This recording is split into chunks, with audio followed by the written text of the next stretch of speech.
Hi all, അസ്സലാമു അലൈക്കും, welcome back. നമ്മുടെ വീട്ടിൽ ഇടയ്ക്കൊക്കെ മുസമ്പി ഉണ്ടായിരിക്കുമ്പോൾ വെറുതെ കഴിക്കാതെ നമുക്ക് നല്ലൊരു ജ്യൂസ് അടിച്ച് കുടിച്ചാലോ. പക്ഷേ നമ്മൾ വീട്ടിലടിക്കുമ്പോൾ പലപ്പോഴും ആ ഒരു കയ്പ്പ് രസം വരാറുണ്ട്. എന്നാൽ ഒട്ടും കയ്പ്പില്ലാതെ നല്ല ഫ്രഷായി മുസമ്പി ജ്യൂസ് എങ്ങനെ തയ്യാറാക്കാമെന്ന് നോക്കാം.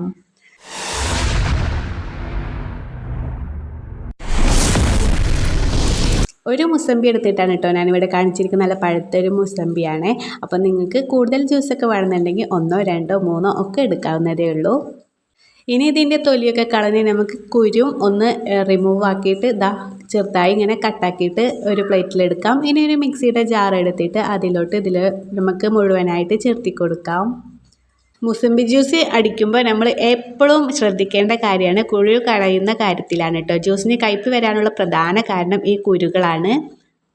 ഇനി ഇതിലോട്ട് ആവശ്യത്തിന് പഞ്ചസാര ചേർത്തി കൊടുക്കാം. പിന്നെ ഒരു ചെറിയൊരു കഷ്ണം ഇഞ്ചി ചേർത്തി കൊടുക്കാം. അതുപോലെ തന്നെ ഐസ് വാട്ടർ കുറച്ച് ഉപയോഗിക്കാം കേട്ടോ. നമുക്ക് നന്നായിട്ട് ബ്ലെൻഡായി കിട്ടാൻ വേണ്ടിയിട്ട് കുറച്ചാണ് ഒഴിച്ചു കൊടുക്കുന്നത്. അതല്ലെങ്കിൽ ഐസ് ക്യൂബും ചേർത്തി കൊടുക്കാം.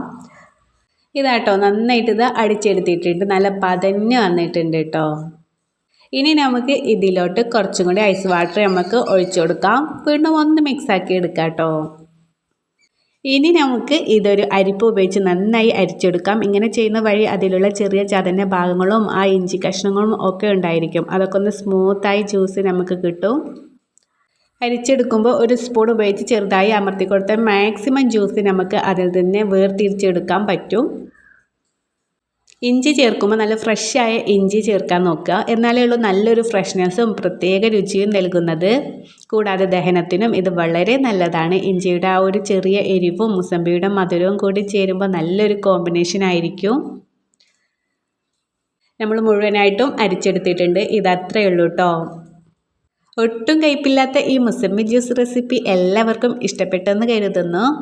നിങ്ങൾ ഇതൊന്ന് വീട്ടിൽ ട്രൈ ചെയ്ത് നോക്കിയിട്ട് അഭിപ്രായങ്ങൾ കമൻറ്റായി അറിയിക്കണേ. വീഡിയോ ഇഷ്ടമായെങ്കിൽ ലൈക്ക് ചെയ്യാനും കൂട്ടുകാർക്ക് ഷെയർ ചെയ്യാനും ഫാമിലീസിനും ഒന്നും നിങ്ങൾ മറക്കരുത്. ഇതുപോലുള്ള കൂടുതൽ നമുക്ക് റെസിപ്പികൾക്കായിട്ട് നമ്മുടെ channel it's me Yasi subscribe ചെയ്യുക. അടുത്ത വീഡിയോയുമായിട്ട് ഇൻഷാല്ലാ വീണ്ടും കാണാം. അതുവരേക്കും എല്ലാവരും സേഫ് ആയിരിക്കുക, ഹാപ്പി ആയിരിക്കുക. അപ്പോൾ ഓക്കെ, ബൈ, താങ്ക് യു.